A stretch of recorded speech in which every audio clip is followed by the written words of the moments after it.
Lorsqu'une disparition est filmée, il est logique de penser qu'il serait plus facile de la résoudre. Mais très souvent, lorsque nous regardons les images des derniers hauts et mouvements connus d'une personne, cela soulève plus de questions que cela n'apporte de réponses. Dans l'épisode d'aujourd'hui, nous cherchons à faire la lumière sur quelques affaires non résolues de ce type en examinant 3 disparitions mystérieuses filmées par une caméra.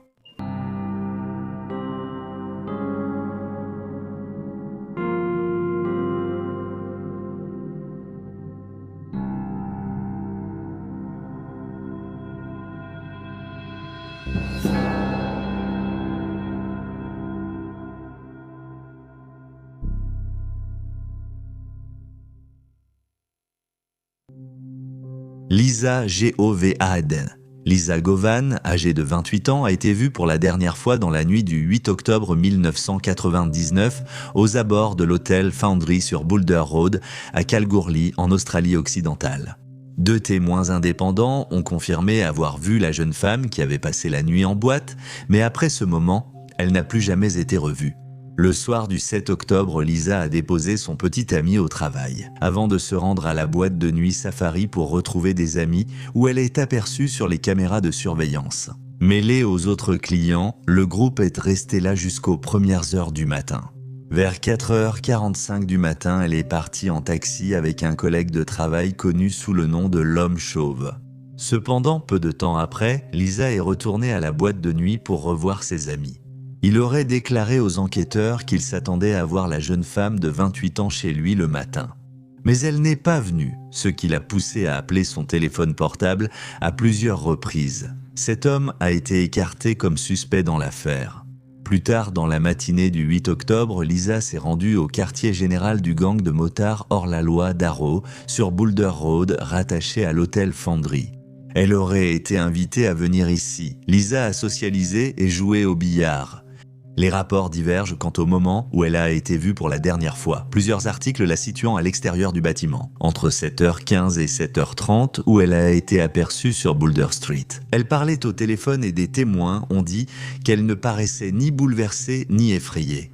D'autres rapports indiquent qu'elle a été vue à l'intérieur du clubhouse à 7h45, mais personne ne l'a vue en sortir, quel que soit le côté. Lisa n'a plus été vue ni entendue depuis. 2 autres témoins se sont ensuite manifestés, dont l'un a affirmé l'avoir vue marcher en direction du sud sur Boulder Road. Un autre a affirmé l'avoir vue sur le parking du McDonald's de Boulder Road en train de parler avec 2 hommes à moto. Cependant, aucun de ces témoignages n'a été confirmé. La famille de Lisa a été très confuse d'apprendre qu'elle passait du temps au clubhouse, mais plusieurs de ses amis savaient ce qu'elle faisait. Malgré les avertissements sur les dangers de fréquenter des motards, Lisa semblait indifférente à ses nouvelles amitiés. Le petit ami de Lisa a signalé sa disparition. Il a commencé à s'inquiéter lorsqu'il est rentré du travail de nuit et a constaté qu'elle n'était toujours pas rentrée à la maison. Alors qu'il a essayé de déposer un rapport de police immédiatement, on lui a dit qu'il devrait attendre 48 heures. Comme Lisa était une adulte, il a parcouru la ville à la recherche de la jeune femme de 28 ans, mais il n'a pas réussi à la retrouver. Lorsque les parents de Lisa ont appris sa disparition, ils se sont mis à la chercher de leur propre initiative. À l'aide de détecteurs de métaux, ils ont tenté de retrouver certains de ses vêtements ou d'autres effets personnels, mais leur recherche désespérée n'a rien donné. Kalgoorlie, en 1999, est décrite comme le Far West et une ville de cow-boys. Et de nombreux enquêteurs pensent que les habitants savent ce qui est arrivé à Lisa, mais qu'ils ont peur de parler. En raison de la présence de gangs de motards violents, les détectives pensent que Lisa est morte le 8 octobre dans leur clubhouse. Mais il faut noter que l'enquête est entravée par ce qu'on appelle un code du silence des motards, ce qui fait que les témoins ne veulent pas parler. Ils ont contacté les chefs du gang peu après la disparition de la femme de 28 ans, mais il a fallu une semaine avant que les autorités ne fassent une descente au clubhouse où elle a été vue pour la dernière fois. Un rapport du Midwest Times affirme cela. Beaucoup de détectives actuels estiment que les motards étaient informés par des policiers corrompus qui fréquentaient régulièrement le pub avec eux. Et en 2002, il a été révélé qu'un officier supérieur avait un intérêt financier dans l'hôtel Foundry en 1999, ce qui a poussé beaucoup de gens à examiner de plus près l'enquête initiale. Ces dernières années, les détectives ont révélé des photographies d'un Toyota Land Cruiser blanc de 1985 qui a été vu arrivant au clubhouse le matin de la disparition. Ils espèrent retrouver le véhicule d'origine pour voir s'il y a de l'acide désoxyribonucléique disponible qu'ils pourraient utiliser pour des analyses. Lisa Govan avait 28 ans lorsqu'elle a disparu à Kalgoorlie, Australie-Occidentale. Elle a été vue pour la dernière fois dans la nuit du 8 octobre 1999 sur Boulder Road, près de l'hôtel Foundry et à proximité du clubhouse du gang de motards Darrow. Lisa est décrite comme une femme blanche aux cheveux bruns et aux yeux bleus. Elle mesure environ 1,50 m, a une silhouette mince et a été vue pour la dernière fois portant une jupe noire, un haut noir à manches longues, des sandales noires et un collier ras du cou en cuir avec un pendentif dauphin. Une récompense d'1 million de dollars est offerte pour toute information menant à l'arrestation et à la condamnation des responsables présumés du meurtre de Lisa. Si vous avez des informations concernant cette affaire, vous pouvez appeler Crime Stoppers au 1-800-103-133 000. Michael Martin, âgé de 25 ans, a été vu pour la dernière fois le 7 août 2016. Décrit comme un frère attentionné et un fils aimant qui a toujours mis sa famille en premier. La disparition soudaine de Michael à Kersley, Grand Manchester, a choqué et bouleversé ses proches. Le matin du 7 août, Michael se trouvait dans une voiture avec son ami lorsque le véhicule s'est arrêté brusquement. On pense que le jeune homme de 25 ans a eu une sorte de dispute avec son ami, ce qui a poussé ce dernier à saisir le volant et à arrêter le véhicule. Pendant la dispute, la clé dans le contact s'est cassée, ce qui signifiait que la voiture ne pouvait plus être conduite.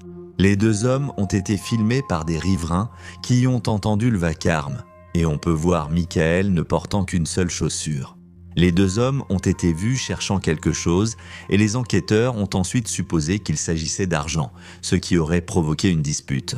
La clé étant cassée, les deux hommes ont réussi à démarrer la voiture en la bricolant et l'ami l'a conduite jusqu'à la station-service USO sur la même route, l'A 666 Bolton Road. Michael a suivi à pied pendant que son ami entrait dans le magasin pour essayer d'obtenir les outils nécessaires pour réparer la voiture. Michael a été vu sur les images de vidéosurveillance en train d'ouvrir plusieurs portières de la voiture, d'entrer côté passager et de s'asseoir avant de ressortir. Et en entrant dans le magasin où il aurait fait signe à son ami qu'il voulait partir. De retour au véhicule, il s'est tenu près du coffre puis a fui en se retournant et en regardant derrière lui en courant. Michael a de nouveau été capté par les caméras de vidéosurveillance quelques instants plus tard, courant dans une ruelle voisine appelée Back Bolton Road, toujours avec une seule chaussure. C'est la dernière vidéo connue de Michael et il n'a jamais été revu ni entendu depuis. Son compte bancaire et son téléphone sont inactifs depuis sa disparition, alors qu'il est décrit comme très proche de sa famille et ami dévoué. La mère de Michael, Karen Williams, a également noté qu'il souffrait d'anxiété et de dépression et a déclaré que ses problèmes de santé mentale l'avaient rendu paranoïaque pour la moindre chose et méfiant envers les gens. Dans les mois précédant sa disparition, après que Michael se soit enfui, l'ami qui était avec lui serait monté dans le véhicule et serait parti avec la voiture. Une Ford Focus noire a été retrouvée à Blackley avec des dégâts au niveau du démarreur et de l'une des vitres. Elle avait été abandonnée. La deuxième voiture de Michael, une Vauxhall Corsa bleue, a aussi été retrouvée abandonnée et endommagée sur Bannerman Avenue à Prestwich, 5 jours après sa disparition. Aucun des deux véhicules ne semble avoir fourni de preuves convaincantes aux enquêteurs. Le 16 août, les forces de l'ordre ont confirmé qu'elles traitaient de la disparition de Michael comme une affaire d'homicide. Ils ont ensuite fouillé 2 propriétés à Blackley, une maison sur Longton Road et un appartement sur Victoria Avenue. La plupart des voisins ne connaissaient apparemment pas les occupants de la propriété de Longton Road, qui avait une fenêtre cassée au premier étage, barricadée avec des planches. Une chambre dans un premier inn sur Middleton Road a également été examinée. L'homme avec qui Michael était le jour de sa disparition a été arrêté peu de temps après, mais il a ensuite été relâché. Une autre personne non identifiée a été arrêtée puis relâchée en attendant la suite de l'enquête. Aucune accusation n'a jamais été portée contre l'un ou l'autre des individus. En 2018, 2 ans après la disparition, la police a révélé qu'elle pensait que Michael avait fait partie du milieu criminel de Salford et avait été exploité par un gang du crime organisé. Les détectives ont découvert que la veille de sa disparition, Michael avait récupéré une grosse somme d'argent. Cela les a amenés à conclure que la dispute plutôt entre Michael et son ami portait sur de l'argent. Les autorités ont constaté que l'argent n'a jamais été retrouvé et évoqué que Michael aurait pu être visé par quelqu'un connaissant sa possession. Ils pensaient que l'argent était presque certainement lié à des activités criminelles, ont ajouté les enquêteurs. Certains amis de Michael sont membres de gangs. Je crois qu'ils savent ce qui est arrivé à Michael, ils pourraient être impliqués dans son meurtre, dans sa disparition. Le gang avec lequel Michael était impliqué avait des liens avec le trafic de drogue et des vols importants. L'année suivante, le parc Clifton Country a été fouillé dans le cadre de l'affaire Michael, mais rien de notable n'a été trouvé. Aucune nouvelle dans l'affaire, la police invite toute personne ayant des informations à se manifester. En 2020, une récompense de 10 000 livres sterling est offerte pour toute information menant à l'arrestation et à la condamnation du ou des meurtriers de Michael. Ses parents ont décrit la disparition de Michael comme un véritable enfer vivant. Pour toute information sur l'affaire Michael, appelez Crime Stoppers anonymement au 0 855 51. Connie Royce, âgée de 24 ans, Connie Lynn Royce a été vue pour la dernière fois le 1er juin 1990 lorsqu'elle s'est rendue au Hayloft, un bar aujourd'hui fermé situé dans le pâté de maison 100 de North Gratiot à Mount Clemens, Michigan. Quelques jours auparavant, elle avait rencontré un homme identifié seulement sous le nom de Greg et ils avaient convenu de se retrouver le 1er juin pour un rendez-vous. Ce soir-là, vers 21h, elle est allée en voiture à son appartement pour boire avec Greg et Brad avant d'aller au Hayloft vers 22h. Le personnel du bar se rappellera plus tard qu'il n'y avait rien d'inhabituel chez le trio cette nuit-là. Il n'y a eu ni perturbation ni désaccord et d'après tous les témoignages, ils se comportaient normalement. Puis, vers 23h, alors que Greg était aux toilettes, le comportement de Connie changea brusquement. Elle aurait dit à Brad « Il faut que je sorte d'ici ». Elle a ensuite quitté la table, laissant son sac à main derrière elle. Les images de vidéosurveillance montraient la jeune femme de 24 ans, pieds nus et semblant ivre, se cognant contre le mur avant de sortir en titubant par l'entrée. Il a été suggéré que Connie avait peut-être été droguée, bien qu'il soit impossible de le savoir avec certitude pour le moment. Lorsque Greg est revenu des toilettes, Brad lui a raconté ce qui s'était passé. Les deux hommes sont sortis pour vérifier comment allait Connie et lui rendre son sac à main, mais ils ont été déconcertés de constater qu'elle n'était nulle part en vue. Le duo a alors décidé de rester au bar jusqu'à la fermeture à 2h du matin pour voir si Connie revenait, mais elle n'est jamais revenue. Peu de temps après, Connie a quitté le grenier à foin. Un employé de pizzeria a affirmé qu'une personne correspondant à sa description se trouvait à une cabine téléphonique à un pâté de maison du bar. Une voiture des années 1970 se trouvait aussi près d'elle, mais il n'est pas certain qu'elle y soit montée, car personne ne l'a vue. Ce témoignage n'a pas été confirmé comme étant Connie, et bien que les enquêteurs aient tenté d'obtenir les relevés de la cabine téléphonique, ils n'ont pas réussi. Quelques jours après sa dernière apparition, des rapports ont signalé que la jeune femme de 24 ans avait été vue aux appartements Newport, à 5 minutes du grenier à foin. Cependant, cette observation a été examinée par les autorités et il a été déterminé qu'elle n'était pas liée à l'affaire. Connie a été signalée disparue 3 jours après avoir été vue pour la dernière fois le 4 juin lorsque sa famille s'est inquiétée de ne pas avoir eu de ses nouvelles. Greg et Brad, présents avec Connie la nuit de sa disparition, ont tous deux été exclus comme suspects dans l'affaire. Les enquêteurs les ont décrits comme coopératifs et ont noté que leurs récits les étaient cohérents et correspondaient à ceux du personnel du bar. La Chevrolet Citation Heavy bleu clair 19 de Connie, qu'elle avait utilisée pour se rendre à l'appartement de Greg, est restée là après sa disparition. Rien ne prouve qu'elle soit revenue à son véhicule après avoir quitté le bar. Cette affaire n'a quasi pas avancé depuis 1990 et en 2019, l'affaire a été rouverte, bien qu'aucun résultat n'ait encore découlé de ce nouvel examen. La lieutenant détective Melissa Stevens du bureau du shérif du comté de Macomb a déclaré qu'elle pense que Connie est montée dans une voiture avec quelqu'un et qu'il s'est passé quelque chose. De nombreuses spéculations ont lié la disparition de Connie à d'autres disparitions et meurtres dans les régions voisines du Michigan. Il a été suggéré que son affaire soit liée à celle de Paige Renkowski, enseignante de 30 ans disparue le 24 mai 1990. Elle a été vue pour la dernière fois en train de parler à 2 hommes sur la bande d'arrêt d'urgence de l'Interstate 96 près de Fowlerville, dans le Michigan, après avoir déposé sa mère à l'aéroport. Étrangement, son véhicule a été retrouvé abandonné sur le bord de l'autoroute.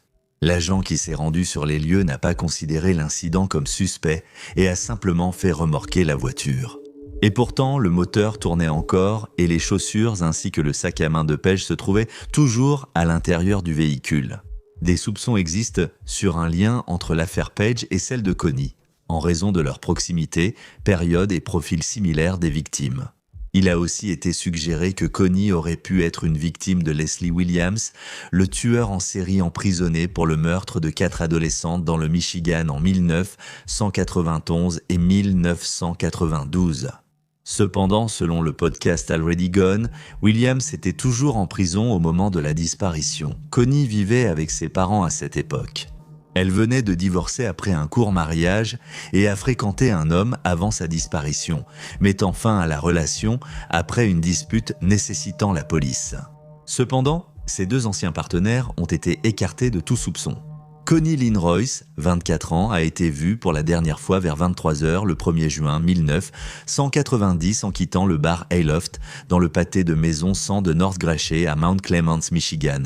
Connie est décrite comme une femme blanche aux cheveux blonds cendrés. Elle a 2 tatouages, 2 prénoms et un cœur sur l'épaule droite, ainsi qu'une abeille sur le poignet droit.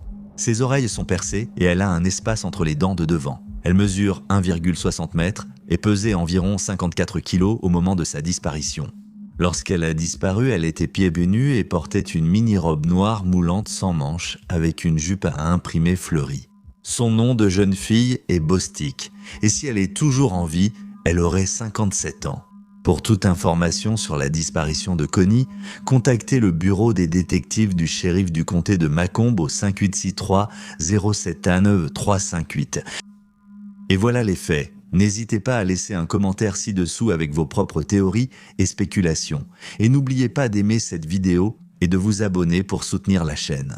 Merci d'avoir regardé. Restez vigilants, restez en sécurité et je vous dis à la prochaine fois.